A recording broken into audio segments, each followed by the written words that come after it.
n'a presque pas l'impression que c'est réel en fait. Quand on est devant un avion, on se dit c'est pas possible. Quand on était debout face à lui, on se sent tout petit quoi. On se sent vraiment tout petit. 3,73 m de diamètre. C'est le moteur le plus puissant du monde, donc forcément, il est gros.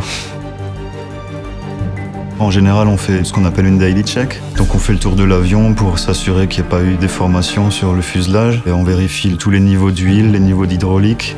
On vérifie les roues pour être sûr qu'elles sont en bon état. Le travail est bruyant. Les moteurs font du bruit. Par rapport à nos conditions de travail à nous, c'est clair que c'est très différent. Tout est calme, on voit la nature derrière. Le premier bâtiment de Breitling Chronometry, il date de 2001. La deuxième étape, c'était en 2009. Où c'est que là, Breitling a décidé de faire son propre mouvement mécanique. C'était intéressant à voir. Tous les opérateurs concentrés, il n'y avait pas de bruit. Mais en même temps, je pense qu'ils ont besoin de calme pour pouvoir assembler tout ça.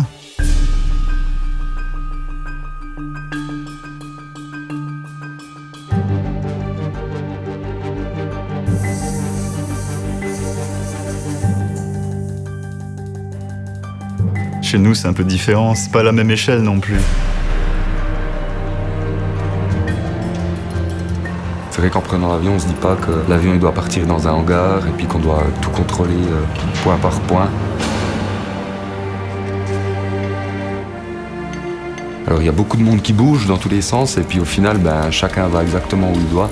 C'est exactement ce qu'il a à faire.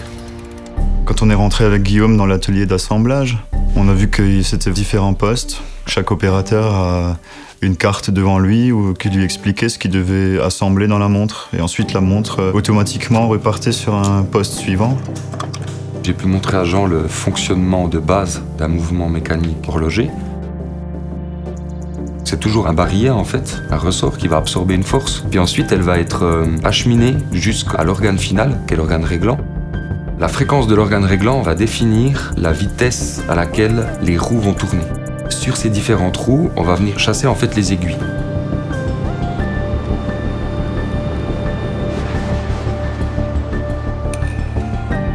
Jean il m'a expliqué le fonctionnement d'un moteur à réaction. L'axe principal, c'est le fan.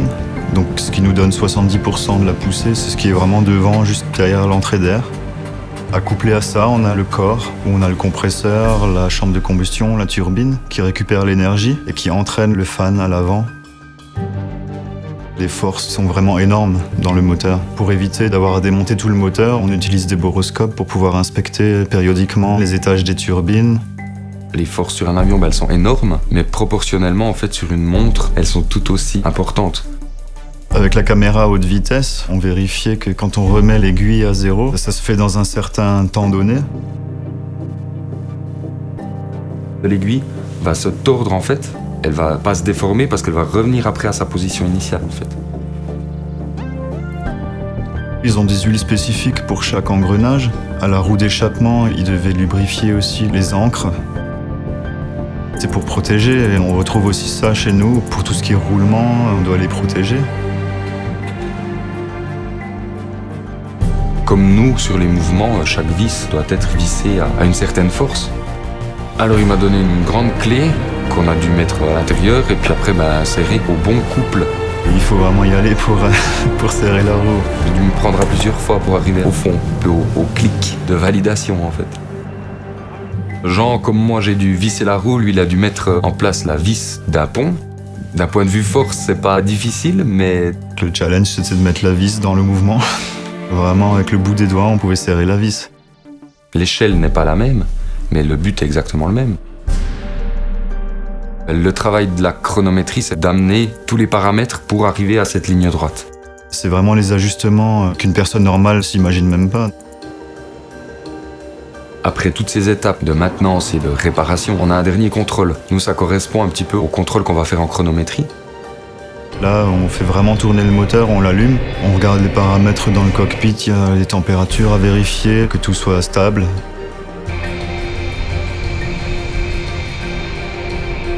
Au moment où la montre est terminée, la multitude de gens en fait, qui ont participé à son élaboration, à son assemblage, En fait, on va la laisser partir. C'est vrai, pour la maintenance des avions, lui, il va avoir contact directement avec le pilote. Il va lui redonner son avion. Donc, en gros, le pilote, il peut lui dire merci. Alors que nous, on sait pas. Alors, de temps en temps, on croise quelqu'un qui a une Breitling, on regarde. On se dit, ah, elle est peut-être passée entre mes mains. C'est possible. Le résultat, on l'a directement si on voit partir l'avion. Puis après, on regarde, on est au bord de la piste, puis il s'envole. Puis ça, c'est un peu magique, quoi. C'est un peu comme le cœur de la montre qui bat, quoi. C'est difficile à expliquer, mais ça marche.